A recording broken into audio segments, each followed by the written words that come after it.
If you are watching this video, I want to believe that you're already aware of the issue currently going on with Angel and Dennis Igwe. So yesterday evening, I started receiving notifications on my platform. People were commenting, "Lucky, I'm disappointed in you. You've lost your humanity. Lucky, I can't believe you knew about the situation." I kept quiet.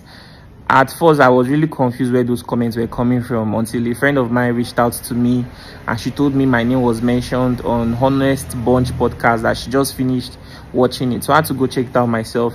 I discovered that Dennis Igwe mentioned that I was supposed to interview him, but unfortunately, after meeting with Angel, I changed my mind. I understand how such statements will trigger a lot of people, especially those of you who believe in me, because I know a lot of people look up to me and a lot of people love and respect me, especially those of you that have been supporting me. So I think I owe it to you to explain what really happened. Apparently, it was not quite long ago that I knew about this issue, just about a few weeks ago, and I was the one that reached out to Dennis Igwe. I told him, I saw the short video you made, that you wanted to talk about what really happened between you and Angel. Would you like to share the story on my platform? Dennis Igwe said yes. I said, okay, where are you right now? He said he's in Port Harcourt. I said, oh, I'm in Abuja and I just left Port Harcourt. How are we going to meet? Although I have a flight that already booked to Enugu State, because there was this Nollywood actress that period that was in the hospital, and the family were reaching out to me that they really need help. They need to raise money for her hospital bills. But unfortunately, the day before my flight, I think she passed away. Anyways, I was still going to go to Enugu, and I knew I was going to see Dennis Igwe. Surprisingly, coincidentally, I don't know how it happened though, but Angel came to Abuja, and then I reached out to him. I told him that I'm going to be interviewing Dennis Igwe, that he has some things to say about what really happened between the both of you. Would you like to share your own side of the story? Then Angel explained to me that this is not the first time that Dennis have attempted to make an interview about what happened between the both of them. That at some point the case even went to the police station. He explained a lot of things to me anyway. So I then reached out to Dennis again. I told him that, oh, I was with Marco and this is what Mark had to say. And Dennis started saying that, oh my goodness, that I had already met Mark, that he doesn't believe that that he's very sure that his story will not be told again. I said, why is he making such statements? That, I mean, if you come to somebody's platform to make, a claim, do you understand me? In as much as people love to hear this story, this is somebody, you're talking about somebody else's life. It is important that somehow they are aware of what you want to say. Nobody is saying you cannot share your story, but there's what they call defamation or something like that. I told him that, bro, I am still interested to interview you, but I've listened to both parties. Is it possible that we see how we can have a meeting together? I mean, the both of you, instead of you telling me your own side of the story, Angel telling me his own side of the story. As at this point, I'd already flown to I don't know if my English is correct, to Enugu. I had invited all the people I was going to tell their story, Emmanuel Day and other people. I'd already even asked my PA. I flew down with my PA to book a hotel reservation for Dennis Igwe. Dennis said he didn't have transport. I sent him money. So he was even on his way and he was even very happy. Then I called Angel. I told him that, is it possible for him to be present, because I would like him to be part of this conversation.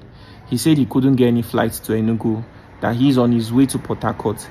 Then I told him that, please let us see how we can have a meeting about this instead of just rushing to social media to talk about it.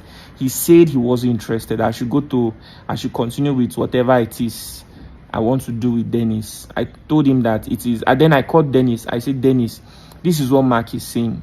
You within yourself, do you have interest to settle with Mark? Let's see if this issue can be handled behind the scene. Dennis told me he doesn't mind. He's willing to settle. I called Mark. It took me 3 hours on the phone to convince Mark. Mark finally agreed that the meeting was going to be in Port Harcourt. I didn't even know at this point I was even fooling myself, So I was already done with all my shoots. At this point, I was supposed to go back. I don't want to talk about the expenditures I had to make. I had to travel down to Port Harcourt. Then when we got to Port Harcourt, Even took me time to see the both persons. These are people that I'm trying to even still see if I could help them. I'm just innocent in the whole thing anyway.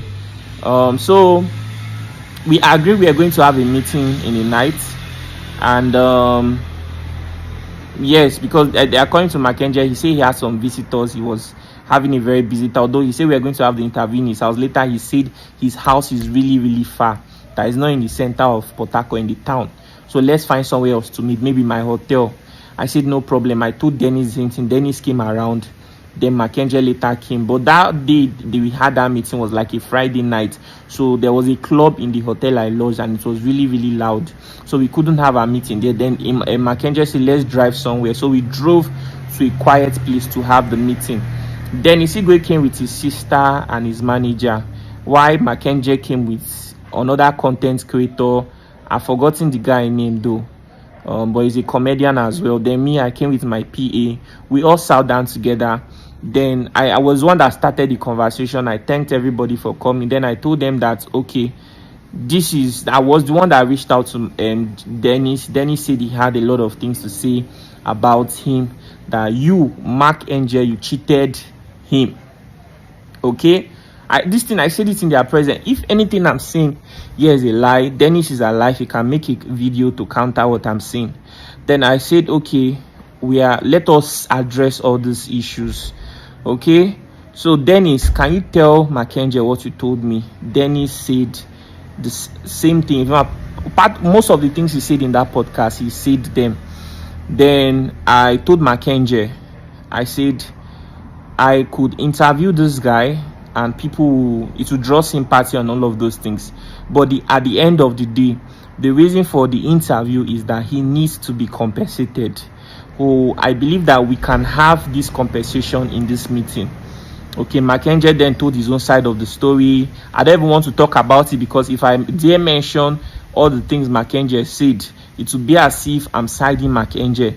Okay, so I hope that maybe Mackenzie also come out to say his own side of the story, and maybe people that are bigger than me would see how they can settle this issue, because I tried my best in my own capacity. I wish I had recorded what happened that night. So it was a very long conversation. That the meeting was for like almost 3 to 4 hours. Then what happened again? At the end of the day, they had quarreled. They even quarreled in that very meeting. Mackenzie will say, I used to call you, but you won't pick my call. I'll ask you how life is. You tell me that life is good. Dennis, on the other hand, will say, when I called you for money, you told me you didn't have. They were having issues. So we tried our best to settle, to make the issue calm. That at the end of the day, I told Mark, you started life with this guy. So he used to wash your clothes before. You guys used to eat from the same plate. How does it feel that you are this successful and this guy is struggling with house rent and a lot of things? You understand me? Then Mackenzie told me that it's not his fault, that he cannot carry everybody along, that even though he owns that, he had a lot of work to do. Like he said a lot of things that that is not the way most people think, that he had so much work to do to get to where he is. There's a way he explained it, that he has tried his best. They took to court, he was compensated, this one, that one, and so many things. I say, okay, but right now, let's forget what has happened in the past. Can we settle this issue? Dennis is not living well. What can we do for this young man? So then the thing that Mackenzie told me, that he's willing to do anything for Dennis, but he cannot let Dennis come back as a shareholder of Mackenzie Comedy, because he has taken the brand really far already. You understand me? Then I say, Dennis, do you have a problem with that? Then Dennis, I don't know, I can't say, but okay, they gave him a blank check. What do you want? Then Dennis said that right now his rent have expired and he doesn't even have where he's staying, that he's living with his sister. Then I even asked the sister, can you confirm that what Dennis is saying is true? The sister said yes. And I said, this does not sound good at all. But then I asked him, how much is your rent? He mentioned the amount. And I was angry. I was like, bro, I did not call this meeting, spend money for flight, hotel, and so many things just for you to come here to say that what you need is money for rent. Come on. For God's sake, you have 2 kids. You are a grown-up man, for God's sake. You need help that is even beyond that. You can't come here to be talking about rent. You understand? Even his manager also said the same thing, that they were not happy that he is mentioning rent. And there were so many other things in it. Then I mentioned from my perspective as a creator, because even before that meeting, there were some things I was telling him. I will probably talk about in the ending of this video. This guy, you see, for you to survive as a creator right now, you need to invest in making sure that there's quality in what you are doing.